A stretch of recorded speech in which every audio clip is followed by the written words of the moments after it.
Folks, welcome in to sportsbookreview.com. This is your Major League Baseball show for Wednesday, September 23rd, 2020. A nice hump day card here, Jason, but I got to say, the Philadelphia Phillies doesn't look too good for us, but I'm Donnie Seymour, he's Jason Radowitz, and this is your Major League Baseball show, and we are ready to get after it.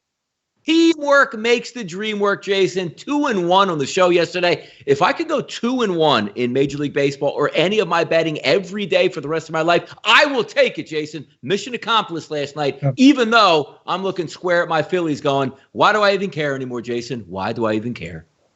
Yeah, well, the Mets are actually below the Phillies in the standings, so you can kind of feel my pain. It's even worse than yours.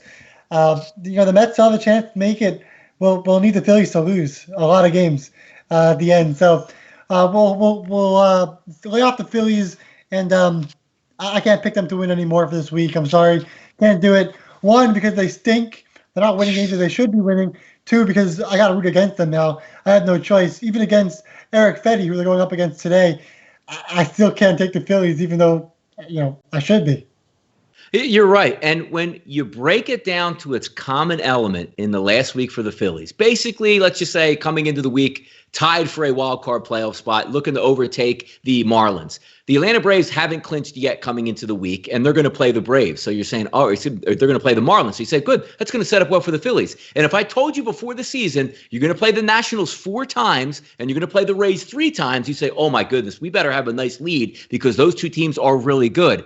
Then you look and see what the Phillies actually went up against for the first 3 games. Anibal Sanchez, Voth, and Espino. You lost all 3, and now you have Fetty on the mound. You're not getting Scherzer. You're not getting Corbin. You're not getting Strasburg in this lineup for the Philadelphia Phillies, and yet you're going to go down. And also, let's just say tonight the Tampa Bay Rays beat Michael Wacha and the New York Mets. They clinched the division, so the Phillies would play the Rays, Jason, without them even caring about those games and just setting up the rotation for the playoffs. And the Phillies are probably staring at an 0-7 week when they just needed a couple victories. I am beside myself right now, but hey, we could talk about this the entire show. 83 people watching live. We really appreciate it. 10 thumbs up already. Welcome in the chat box, Matt, Randy, Rob, Kenneth, Steven, Dan.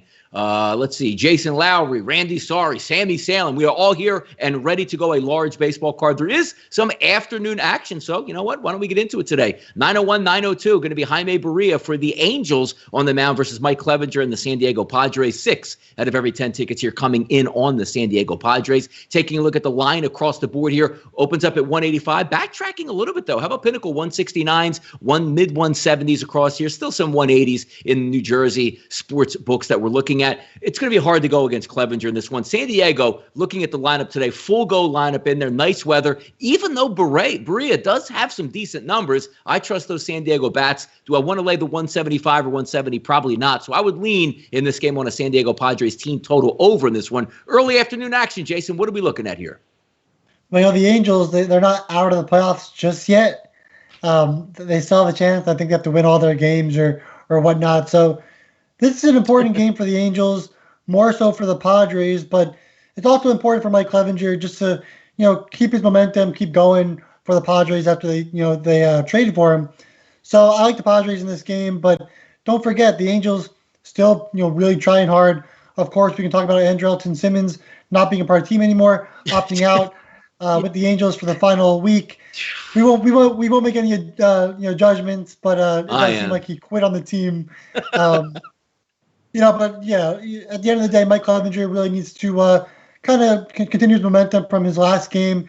I expect a good game out of him as well. So no matter what, the Angels still, in the playoff, hunt. But at the end of the day, the Padres should be coming out on top in this one.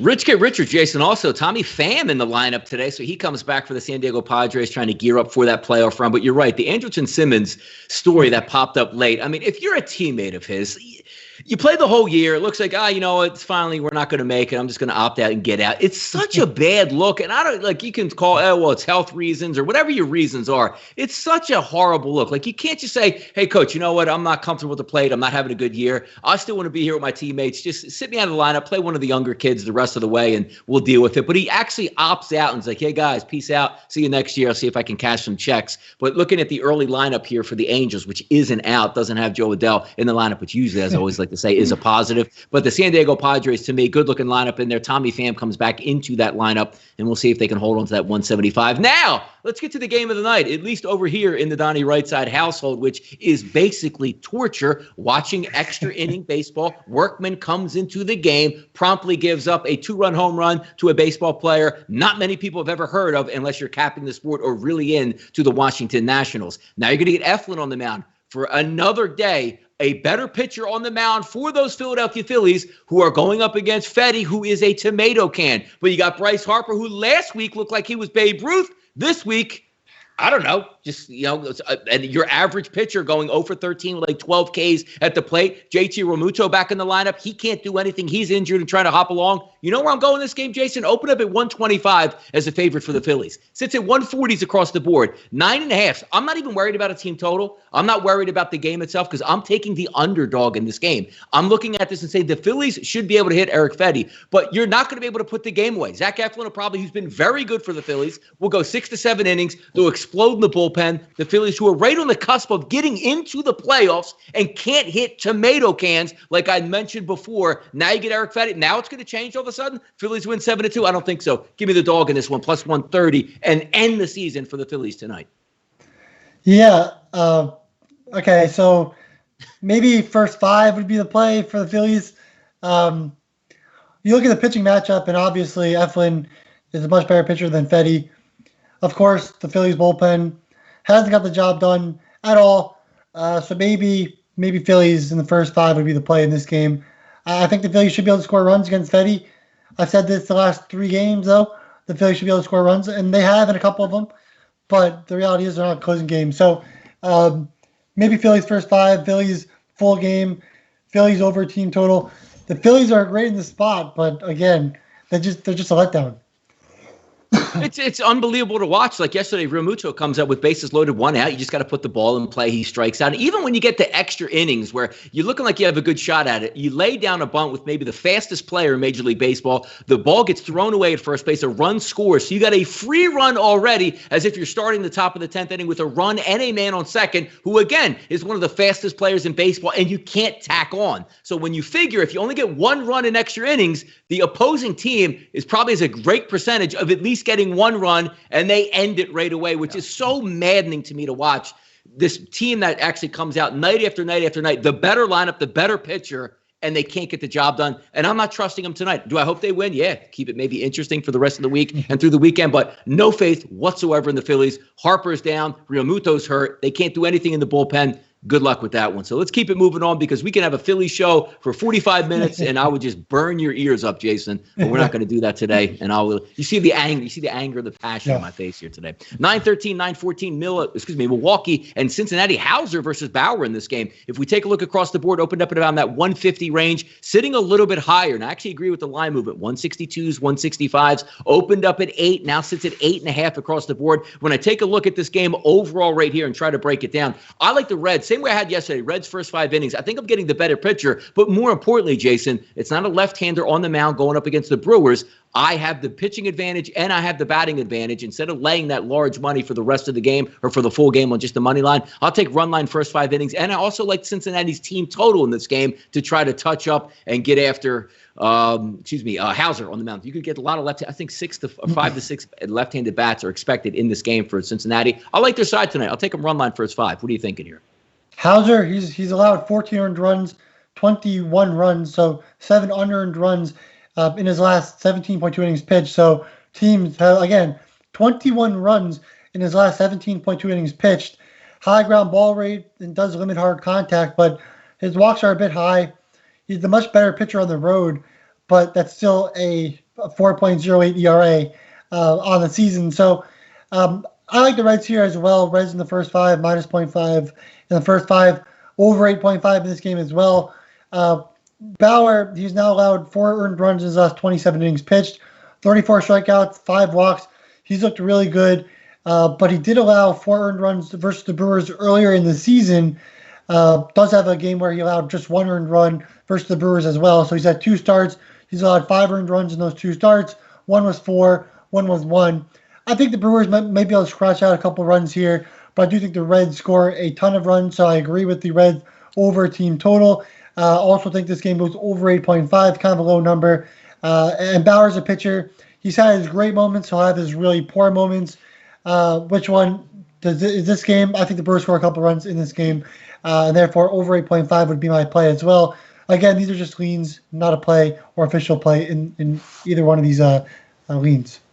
Yeah, I like to look at the lineup overall here for the Cincinnati Reds today, just talking about how they match up against Hauser overall. If we take a look, Akiyama the lefty, Votto's the lefty, Moustakas, Winker, Goodwin, and also Barnhart are lefties. And against right-handed pitching this year, they've done very well. Look at the ISO numbers. Castellano 282, Votto 240, Suarez 278, Moustakas 233, Winker 284, Goodwin 216, and Barnhart 239. If I can get that lineup in the lineup tonight, I really like that. And also, they do draw a lot of walks. Like the way the Reds are playing here. See if they get in the playoffs and do some damage. But when it's all said and done, 921, 922, Baltimore and Boston. Kremer is going to be on the mound for the Baltimore Orioles, and Nathan Eovaldi for the Boston Red Sox. Opened up at minus 140. How about this? Nathan Eovaldi now at 158s, 160s. Some of the New Jersey outlets as high as 165, sitting at 9 across the board as a total. I look at these two pitchers, I look at these two teams, and I just see a number like that. I'm really not interested in backing the Boston Red Sox at that 165 range. So why not take another flyer? Look, it just seems like an underdog day today. Maybe I'm just mad at these favorite teams here today, Jason. But I got a dog in the Nats, and I'll take a nice 145 dog on the Baltimore Orioles just to take a swing at it here.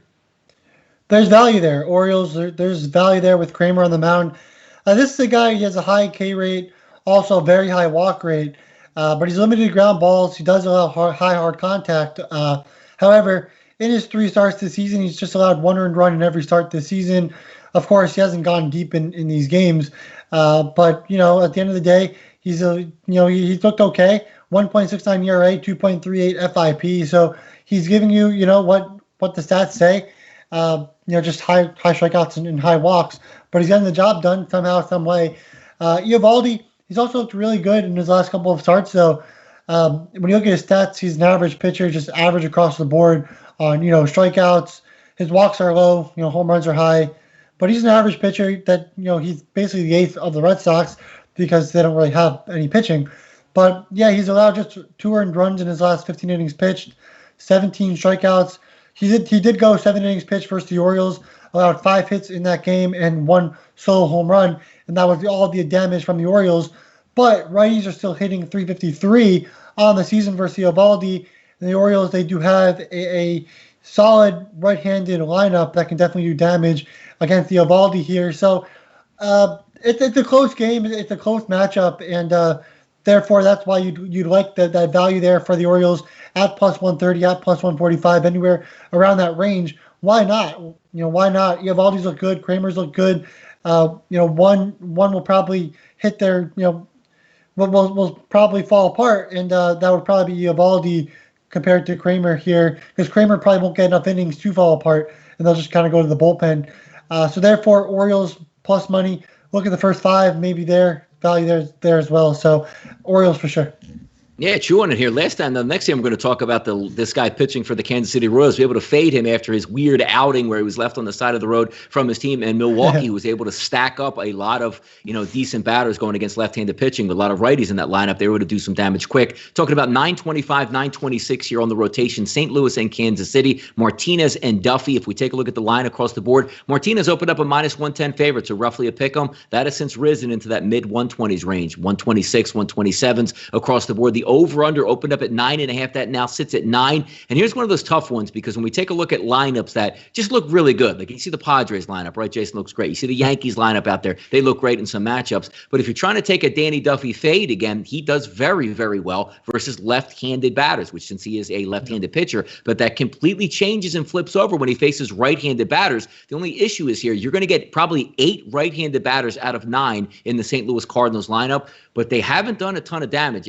Edman's been good, Goldschmidt's been good, Yadi's been good, and Bader. But outside of that, everybody else has been struggling hitting left-handed pitching this season. I'm still going to trust some of the numbers, because anytime I can get Danny Duffy against an all right-handed lineup, I'm probably not going to pass it up. So I'm going to lean on the Cardinals team total in this game, just as a fade for Duffy with all those right-handed bats. Which way we might be looking here in this game between the Cardinals and the Royals here, Jason? So your concerns were my concerns as well. Yeah. The offense, after yesterday, we took the Rangers that took that game over. And, taking 2 poor offenses like the Diamondbacks and the Rangers going up against bad pitching, The over didn't hit, but it definitely should have. There were tons of guys left on base, and that was just so annoying. But I saw over 8.5 earlier this morning, so I saw it drop even to 8.5, and at 8.5, how do you not take the full game over with Carlos Martinez and Danny Duffy on the mound? We've already talked about the Cardinals and their offense and how they can do well versus Duffy, but also Martinez. He's a high ground ball rate, but it's lower this season. He struggled all in all the starts this season, allowing 3 or more runs in every start. His OBA his opponent batting average, 338, with righties hitting 353 and lefties hitting 324. He has an 8.4 ERA, a 6.39 FIP in 4 starts this season, walks 4.8 per 9 innings. I don't know why I'm not taking this over 8.5. It's a lean for me, but I keep. This was the one game where I was just kind of thinking about for 10, 20 minutes, trying to figure out why am I not taking this game. I still didn't take it, but over 8.5 seems like you get a 4-4 game. That 5th run, automatic winner in 8.5. Even if you have the 9, you get the automatic push there. I don't know. I think I'm crazy. I think the audience would be crazy. I think we're all crazy if we don't take over 8.5 in this game. I do. No, it seems good. Again, you get the extra punch with Soler back, so you have a better looking lineup there for Kansas City. They're already out of it, but they're still going to play out the rest of the string as opposed to a team that's clinched the playoffs and maybe not going to put a lot of full lineups in there, which again, it's another PSA for the last couple games of the year. Sometimes you like to jump those lines, but you don't know the exact prognosis of what that team's looking at. Did they party a little bit? Did they get a couple guys off? Just look for it. Because again, just because you still have Major League Baseball players in the lineup, regardless if some of the starters are going to be missing or out, but you just want to see that mindset of what you think the team's going to be. Is the manager talking about setting up the playoff rotation for next week and keeping guys healthy, maybe getting in a bat or two just to stay fresh but pulling them out? So do some extra research, at least for the games the rest of the weekend and for else right up through Sunday. But we'll keep an eye on that. But I agree with you with most of your sentiments there, Jason, on St. Louis and Kansas City. Let's open it up here. 6:10 p.m. start, 9:05, 9:06 on the rotation. That is the Chicago White Sox and the Cleveland Indians, Giolito and Bieber. And there's a meme out there that if you take a look at, and this is what I think about this game. I see the opening of 7, right? And then I see 6.5. And I go, you know what? I'm checking in this game, and it looks like a doubleheader. And then I check it's not a doubleheader, and it's like this. I'm like, are we kidding? 6.5 with the White Sox? Look, I know how good Giolito's been. I know how good Bieber's been. But a 6.5 in the American League with the White Sox on offense. Am I crazy just not to say I just got to take it because it's 6.5 for the over? Or do I say, you know what? I took it. It looks great. And it's a 2-1 final that I'm ending up with. It's odd to see a 6.5 in this game. And it's really puzzling my mind right now. Just being a blind man, looking at the board. Yeah. Over 6.5 for sure. Bieber, he's had a really great season. And, he'll be most likely be the AL Cy Young. But he's also allowed 6 earned runs in his last 14.2 innings pitched. So in his last 2 starts, he's allowed 6 earned runs, and he's allowed 3 home runs in those 2 games. So, he does have hard contact. Of course, many teams don't hit him, so they can't get to that point because he's now struck out 28 batters in his last 19.2 innings pitched. So it's hard to hit Bieber in the first place to get hard contact off of him. But when you can, it's a whole other story. He faced the White Sox once this season already. He allowed 3 earned runs in that game as well on 4 hits and 2 walks. 2 of those were home runs. So if the White Sox are able to connect, why not get a couple home runs on the board and do some damage versus Bieber like they potentially can? Giolito, on the other hand, he's been allowing runs too. He's allowed multiple runs in his last 4 starts. 2 starts versus the Indians. He's allowed 2 earned runs in 13 innings pitched. But that was when the Indians' offense, they've struggled all season long. He had a 2.74 ERA on the road this season. So, in my opinion, the wrong pitcher is probably favored. I think the White Sox can get the upset in this game. White Sox plus 135. Of course, I'm not going to actually take it. I'm not going to literally take an underdog versus Bieber. But I think the White Sox have the edge here when you look at the analytics.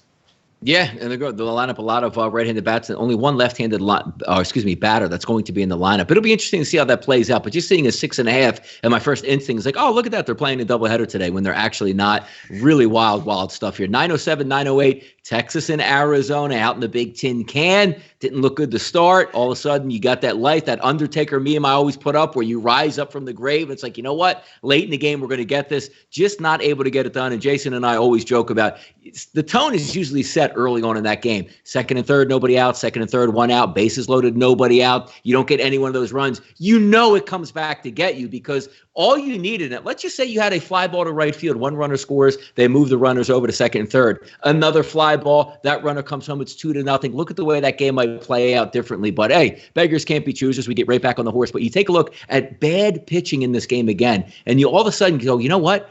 I just want to fade these pitchers. The roof's probably not going to be open in the afternoon. But I look at the lineup here and just going over Texas's lineup against Young, who's a lefty, xFIP over 5, should be able to get damaged easily, load up right-handed bats, which Texas is going to be able to do.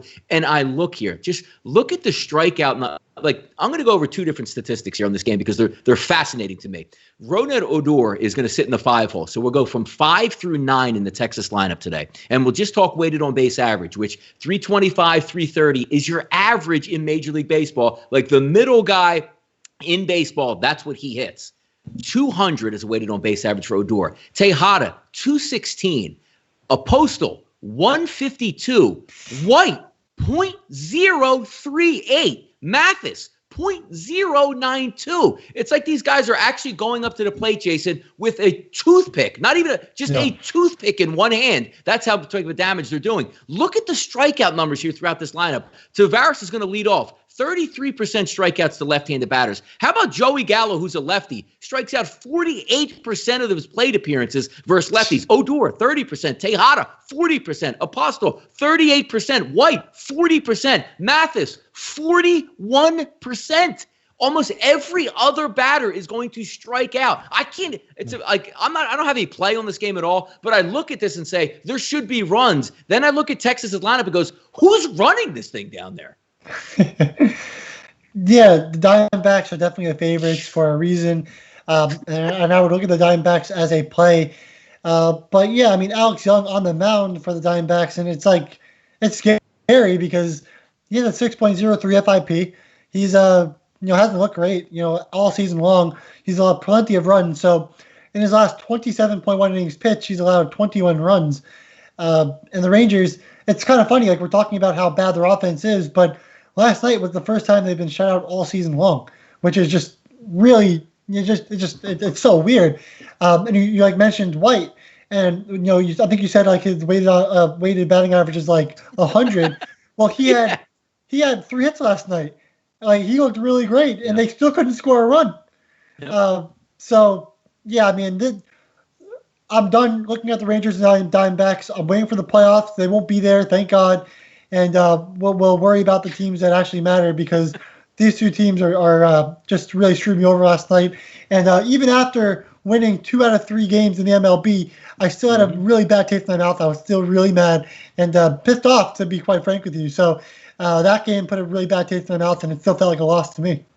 It sucks about that, too, because you line up today. And, again, they're really bad pitchers. You figure Major League Baseball hitters, the law of averages will come back. If you would have taken that game down last night, let's just say that game ends up, 7-4, I would be right back on it just as an auto fire. But like 2 bad pitchers again, 2 bad teams, 2 bad bullpens. You usually get that pinball machine effect. But I look at these numbers. I look at last night. You can't even score last night. And then you're going to roll out this lineup against lefties in this game? Good grief. Anyway, we'll keep on moving down. 909, 910. I'll tell you one team that doesn't have any issues. And sometimes, Jason, I don't even have to check the lineup for the Yankees because no matter what they're putting in the lineup, it's absolutely raking. They did it again last night. Today, Tanaka's going to be on the mound versus Robbie Ray. So you had what? Schumacher, you had Roark, and now you have Robbie Ray against this Yankees lineup. Good luck with that. And that's the reasoning why we're seeing -200s, -225s across the board. Opens up at 10 as a total. That now goes to 10.5. You didn't didn't have wind blowing out last night. Not going to have wind blowing out again today up in Buffalo.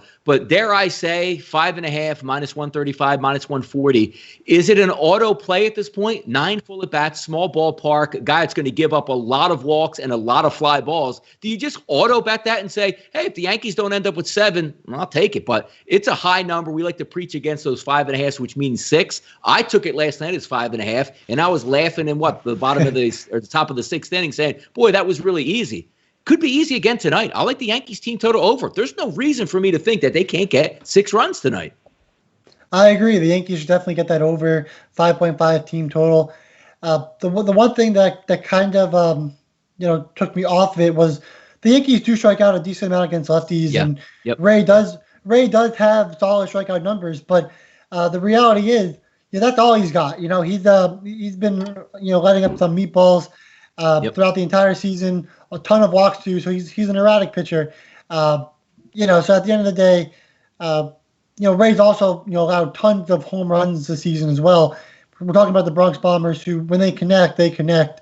And Ray's not going to go more than maybe 5 innings. So then you're getting that brutal bullpen. So the one reason why I'm laying off it is because the Yankees do strike out a ton versus lefties. But I don't. If you like that play, I'm not talking you against it, because at the end of the day, the Yankees will score runs versus Ray. Ray will come out of the game. They'll get the bullpen, and they'll definitely score some more runs against the bullpens. So there's really no reason to not take it. It's just that's the one thing that will hold me back from doing it. And, that shouldn't even be a reason. I'm probably just playing with myself at this point. So don't listen to me. Listen to Donnie, and cash that over. The Yankees over. Exactly. Sometimes you just got to ride it out. It's like, I know Abel comes in here all the time. Like, if it ain't broke, don't fix it. And we've seen the Dodgers in the past years just absolutely run wild in Major League Baseball, like they are each and every time. Like yesterday, didn't even need to. I say, hey, I just want to take them on the run line first 5 innings. They blew that game, blew the doors wide open. And because when you win at starting pitching, when you win in the bullpen, and you win your 1 through 9, that's 3-0 in a game against just about any other team you play. They're really hard to sit down. And if they're going to have a price of, 150, 160, sometimes you can't fight. You just got to keep taking it here. How about this one? Trying to draw me back in, the Houston Astros. Last time, they should be able to hit. They end up with 6 runs. They take down their team total. Now they're going to go up against Margevicius, the lefty on the mound up there in Seattle. Greinke is going to be on the mound for the Astros. 175, bouncing all the way up to 200s, some 205s I'm seeing here, Jason. 8.5 as a total across the board. I look at the lineup again, and I see Springer, Altuve, Bregman, Brantley, Gurriel, Tucker, Correa, Straw, Maldonado. I'm like, what? I need to get back on this. They're going to be able to stack right-handed batters. They should be able to do some damage against Margevicius, who struggles against righties. And then it's the Houston Astros I think of. So I say, they got it 6 last night. They should be able to get something around that tonight. And by the 5th inning, they can't do anything. 1 hit. You still have to trust your numbers, so I'm still going to lean on the Houston Astros, but I'm never surprised when they score 2 or 3 runs. It's hard to get over that mental lapse, even though I do think they get their runs tonight, Jason. What are you thinking here? Right. And also, Greinke, he's really kind of struggled in his last 6 starts. He's allowed at least 3 earned runs in his last 6 starts. So, that Greinke ace pitcher, not really there anymore. He'll give you 5-6 innings like that. He'll save you from the bullpen. Greinke, that's what he'll do. But righties are hitting 300 with 5 home runs and 17 extra base hits on the season versus Greinke. The over is sitting at 8.5. Like you said, the Astros should be able to score some runs in this game, but also the Mariners should be able to score some runs versus Greinke as well. And maybe the Astros really aren't minus 200 favorites in this game. So I'm looking at over 8.5. I'm not sure if there's any live movement since then, but over 8.5 seems like a joke with these 2 pitchers. So I would look at over 8.5 as a lean in this game. Definitely not touching it, because I'm not going to take an over against Greinke, but Greinke's been awful in the last 6 starts, really. No, and the Houston lineup, and again, we're just looking at numbers. You try to take that bias out of your head, like, boy, I bet him too many times. I saw 2 to 3 runs. When it still makes sense, you have to ride with the numbers that make, that fit your eye profile and what you've been riding with for the entire year. 9-15, 9-16. I think I might want to get Cubs up for this game, Jason, for the Chicago Cubs and Hendricks on the mound versus Williams. One of my favorite guys to fade. What's he looking at? Maybe a FIP of over 6 at this point, so balls can leave the yard. Over under in this game opens up at 8, now sitting at 8.5. I agree with that line movement. 220s to 230s out here as Hendricks is the favorite. And this comes down to me, Williams, talking about that high FIP number. It dips a little bit lower in XFIP, and the Sierra is not all that crazy bad. But when I take a look at the lineup and what fits here, you're going to get a lot of lefties in this lineup. Happ, Rizzo, Schwarber, Hayward, Kipnis, Caratini, but also a lot of ISO power damage. Happ 315, Rizzo 222, Schwarber 238, Hayward 228, Bote 211, and Kipnis at a 198. Just because Chris Bryant is out of the lineup, who hasn't had a great year by any stretch, it's not one of those where I look away from. Yeah. I'm looking for a way to try to take the Cubs tonight. I do like the over in this game, but you're leaning on, again, the Pittsburgh Pirates need to come up with at least 3 of the 4 runs in you to probably carry that total over. So I'm just going to isolate the Chicago Cubs. You get the full 9 at bats. I think they could do some damage with their team total tonight, Jason. Yeah, I'm with you 100%. I got the Cubs over 4.5 on the team total. There you go. That, for me, it's an official play. Yep. Trevor Williams, he's allowed 27 runs in his last 5 starts. So do the math. 27 runs in his last 5 starts. Not very good. He's also allowed 2 earned runs and 3 runs against the Cubs earlier in the season in August and just 4.2 innings pitched. You talk about lefties, but also righties. They're hitting 356 with 10 home runs versus Williams. So it doesn't even matter if it's lefty or righty. Williams has been getting tattooed. He's now allowed 14 home runs on the season. And, he does have high Sierra. Not a huge, but his Sierra's a bit high from looking back at last season as well. So at the end of the day, Kyle Hendricks against Trevor Williams, it's a big gap between pitchers. Hendricks has looked really good. As of late, 4 earned runs in his last 29.2 innings pitched, 27 strikeouts and just 3 walks. Allowed 1 run versus the Pirates in 6 innings pitched the last time against Pittsburgh. So, again, this is a big matchup. I think the Cubs minus 1.5 is a great play as well, especially being on the road. I think the Cubs, you get this easily. But what's a little fishy is just the over 8.5. I'm worried. I'm worried. Yeah, I'm worried about we're not talking about Wrigley Field here. We're talking about being in Pittsburgh, and it does seem very low. But at the end of the day, you're just putting the stats together, putting the analytics together, and Williams hasn't looked good. The Cubs should be able to score runs, and that's what we're going to do. So Cubs over 4.5 team total. It's an official play for me. Yep, just keep me away from Stephen Brault for the Pittsburgh Pirates, and we'll be able to fade some of these teams out here. 9-17, 9-18. This is a really interesting line here because you're going to take a look at the Atlanta Braves. You saw them taking the pictures in front of the flag for being the NL East champions last night. Now they're going to get back on the mound and go against the Miami Marlins, who still need to pick up victories to hang in that second slot. Now, if we take a look today, Fried's going to be on the mound for the Atlanta Braves, minus 170s across the board. And you're not going up against, your average, pitcher just trying to make his way with the Marlins. You're going up against Sixto Sanchez in this game, and that's a heavy number that we're taking out. Now, also, the Atlanta Braves, if they have a full go lineup in tonight, they do bang right-handed pitchers around, but this isn't your everyday right-handed pitcher. This is a guy that can paint the black at 100 miles an hour with crazy movement on his breaking pitches. I'm looking at a way to try to find them the same way I was like, all right, teams that clinched the division the night before, I'm going to fade them in the first 5 innings. Maybe they're not into the game, come to the ballpark a little bit later, smiles on their faces, and well-deserved. I'm going to go with a run line first 5 innings reverse on the Miami Marlins and take the half run in this one. Maybe we get a Freddie Freeman night off. Maybe we get a Ronald Acuna night off. I'm going to take a star pitcher over the first 5 innings and take the half run and still come down with a little bit of plus money. That's the way I'm leaning in this game. Hope I'm right on this one. Any thoughts between the Marlins and the Braves here, Jason? So Sixto Sanchez didn't look too great in his last start. But before that, of course, he's been excellent. So if those of you not aware, in his last start versus the Nationals, he allowed 8 hits and 5 runs. But this is a guy, he's limited walks really well, gets a lot of swinging strikes, high ground ball rate, limits hard contact. I mean, everything about Sanchez just points to, being a premier pitcher in the league for years to come. He's only had 1 start on the road this season. In that 1 start, he allowed no runs in that game. I would assume Sanchez pitches well in this game. The Braves are a tough offense. No matter, who's out there, they've looked really good. But, Max Fried has also looked really good. He's getting a high amount of grounders this season, hasn't allowed more than 3 runs per start this season. He's a very consistent pitcher, Fried is. The Braves only lost 1 time with Fried on the mound this season. He hasn't allowed a single home run this season. So in 10 starts, 55 innings pitched, not a single home run. That's pretty, substantial. So, you're getting 2 guys with heavy ground ball rates. you're getting two guys with solid strikeout rates, guys that don't normally walk too many batters, the guys that limit home runs. So at the end of the day, I think the best bet for this game would just to be under in the first 5 innings. If I had to pick in this game, of course, I don't have an official play in this game. It's just a lean for me, but I do think both these pitchers come out, looking strong. Maybe a run will be allowed here and there in the first 5 innings, but I can imagine that we're going to see two solid pitchers go after it in the first 5 innings in this one. How about this one here? New York Mets last night. Did you take those doggies on the Mets? Well, let's take a look at them tonight. They're going to be a dog again, but Michael Wacha is going to be on the mound.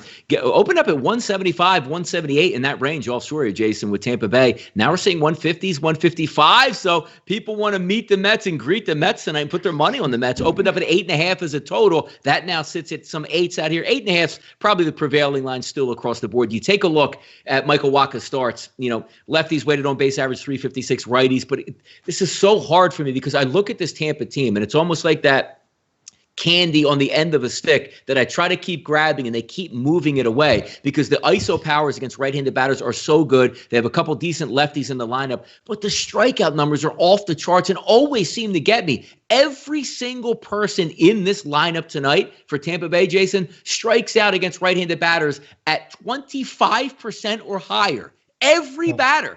Some are 25%. Some get as high as 40% with Willie Adames. How about Mike Zunino? 43% strikeout rate versus righties. Right in the middle of your lineup, the young talented kid, Rosarania, 36% strikeout rate to right-handed batters. It's so hard to take this team. Even though I want to take that team total, I want to fade Michael Wacha. But I look at this game and say, who's really playing for what? And that's, hanging on by a thread. But Tampa Bay can, pop the bottles in New York City and try to get it popping and get rid of the New York Yankees. I think they win this game. But I look at that lineup for Tampa Bay. I really want to take the team total, but I just can't do it right now. And, I think the most underrated thing right now, Wacha, 10.61 strikeouts per 9 innings. So he's getting strikeouts too. There you go. His BABIP is 393. So he's been getting hit hard. He's struggling with guys on base. He's not leaving guys on base, not getting ground balls too well. But his ERA is 6.75. Well, his FIP is 5.05. So he's performing better than his ERA really says. He looked great in his relief outing. In his last outing, came into relief either DeGrom or Lugo after pretty bad start from one of them, and he looked good and kept the Mets in that game. And I think it was in the DeGrom game, came in for DeGrom after he got injured. Mm-hmm. And, Wacha pitched really well in relief. It got the Mets to win 5-4. Over, I think it was against the Phillies. Maybe Wacha's turning it around, maybe not. But this is really coming down to a must-win for the Mets. So, I expect them to maybe score some runs in this game. Obviously, I'm biased, so I won't go too deep in this game. But Glass now, obviously, strikeout numbers are really high. He's been pretty good throughout the entire season. Coming off a solid start versus the Orioles. Allowed 1 earned run in 5 innings pitched, 10 strikeouts, and just 2 walks. So you're probably going to see a lot of strikeouts in this game. Maybe not a lot of runs in this game. So maybe under in this game, if I had to choose. Here's on the 923, 924. This is an interesting game to me. Casey Mize, which I do like, young pitchers, talented pitchers in Major League Baseball that can sort of surprise when they're at home or try to get up for a start or try to sneak by, another Major League Baseball team. I don't think that's going to be the case today. Casey Mize is going to go on the road, and just looking at the lineup that's anticipated to start for Minnesota Twins, always I'm going to keep a vigilant eye on what actually comes out. But this is a good-looking lineup going against Mize, who has a high, FIP number, xFIP number, and also Sierra along with ERA, and he's going to go on the road to play a veteran team who's going to put out a pretty good 1-9. This line opens up with Maeda on the mound, 275, Jason. We're seeing over $3. You have over $3 in New Jersey outlets, 320s, 315s, 325s across the board. Nobody would ever pay that number, rightfully, so to lay 300, 330. Opens up at 8, but now that sits at 8.5 at a lot of outlets. I agree with the over, not in the sense that Detroit's going to be able to do much against Kenta Maeda, but I do think you're going to get a full 8 at bats in this game. Over 4, -130 at William Hill right now for a team total on the Minnesota Twins. If I get the lineup I'm looking at tonight, Buxton, Kepler, Donaldson, Cruz, Rosario, and Sano is that 1 through 6 with elevated weighted on base average, elevated ISO against a young kid on the road. I'm going to go ahead and take that there. I just want to see what the line is, but that's the only way I would go in this game. Again, I don't like the full over for the game because I don't know how much Detroit's going to do, and I'm certainly not going to lay a run line or what do you got to lay, like -3.5 in this game to make a profit? It's craziness. What are you thinking in this game? Twins over 4.5 team total. An official play for me. Mize, high Sierra, walks plenty, low hard contact, but he's allowed Twins to score 5 earned runs in 7 innings pitched this season against him. So that's 5 earned runs in 7 innings pitched in 2 starts for Mize. So he's not going deep in these starts. He's allowing runs. So let's say he allows 2 or 3 runs in 3 innings. He leaves the game. Then you get the extra, 2, 3 runs versus the Tigers bullpen. Why not? Why can't the Twins get that done? So Kenta Maeda, on the other hand, 1.33 ERA at home this season, but he has allowed 6 earned runs in 12 innings pitched versus the Tigers this season. Both were quality starts, but again, to find a quality start is 6 innings, 3 earned runs. Is that really a quality start anymore? I'm not so sure about it. For Maeda, that's definitely not, because he's had a lot better starts than those outings versus the Tigers. So while I'm a guy that likes to take minus 0.5 in the first 5, I just can't do that because Maeda has, randomly struggled versus the Tigers this season. Even though the Tigers strike out plenty versus righties and really don't play that well offensively versus top-tier pitchers, they've gotten to Maeda somehow in 2 games this season. But again, Maeda, a 1.33 ERA at home this season. And the Tigers strike out plenty. So I like the Twins here 100%. But we've seen it before where those lines are so heavy and somehow, the Twins end up winning by 1 run, right? And I don't want to be involved in that. I just want to take the Twins offense and maximize that. And so I'll take the over 4.5 team total for the Twins. And that'll be the official play for me. There you go. Two quick plays left before we get some best bets and bankers. 927, 928, Oakland and Los Angeles. Manaea versus Urias, both lefties on the mound today. Total opened up at 8.5. That now sits at 8.5 across the board. Some 9 starting to pop up between those. 165 is the favorite at home for the Dodgers. That's dropping a little bit. You can get William Hill right there at minus 152 with a total of 9.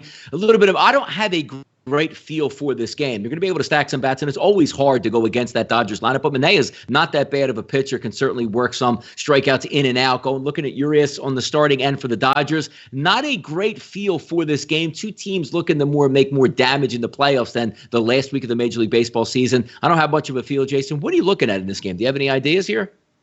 Manea's looked really good. He's looked really good in his last 6 starts. He's allowed 3 earned runs or less in all 6 starts. And the Athletics, even with that, they're plus 150. That's the last time I checked. So, how do you not take the Athletics here as underdog play at plus 145?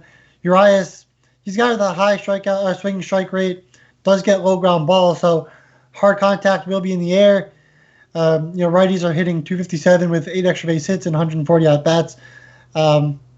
Urias, he's not a terrible pitcher.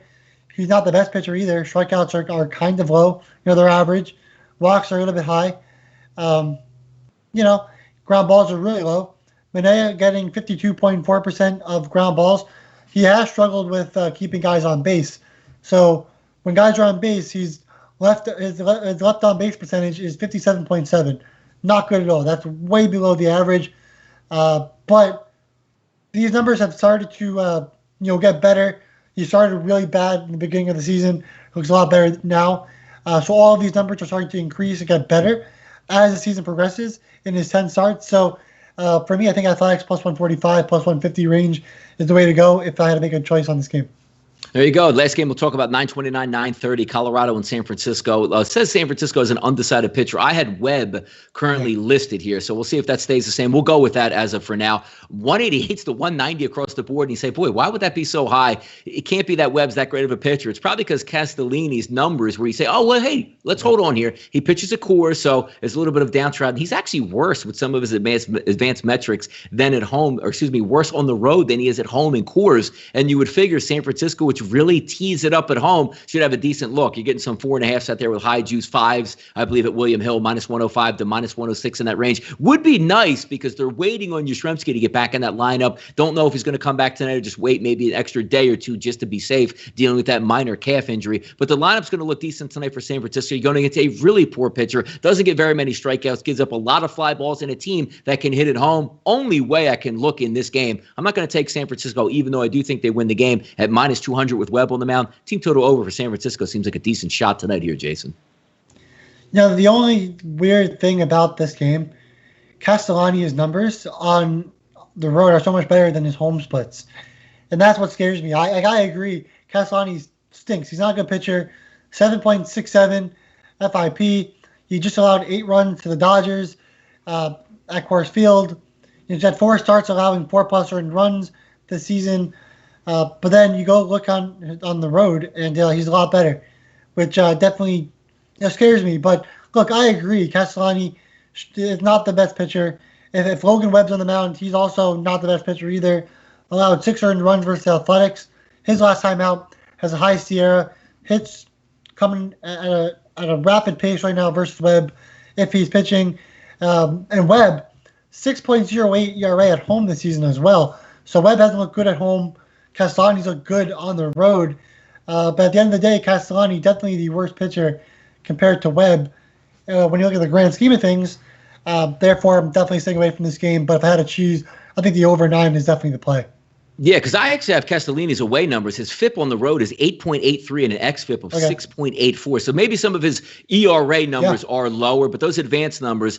Look, I always like, you know me, Jason. I've taken San Francisco a lot at home. They seem to that lineup should not hit as well as it does, specifically in a pure pitcher's ballpark. A little late night action. We'll see how that turns out. But we got through that entire card. Spend a little bit of extra. Why not? It's Wednesday, right? What else are we doing out here? Spend a little bit of extra time going over each and everything on the card. We do appreciate you guys tuning in and checking out with us. Over 300 people watching live, 51 likes up in the chat box. We do appreciate it. If you miss anything of this show, click on that link below, sprpicks.com/MLB. But now it's time to get up and get after some best bets and bankers last night. Atlanta, I should say, I'm not even going to include Miami. Atlanta was very nice to me last night, covering that total by themselves to give me a victory to start the week, or another victory here on a Wednesday. We'll get after today. I'm going to go with the same thing I went with last week, waiting on Danny Duffy. I'm going to go, and it's hard because I've been burned before by the Cardinals, but sometimes you just have to trust those instincts of what you have. If I'm going to get 8 right-handed batters against Danny Duffy, whose numbers that we want to take a look at against righties on the season, a 339 weighted on base average. And if you say, hey, he's a veteran pitcher, he probably pitches better at home. His home weighted on base average to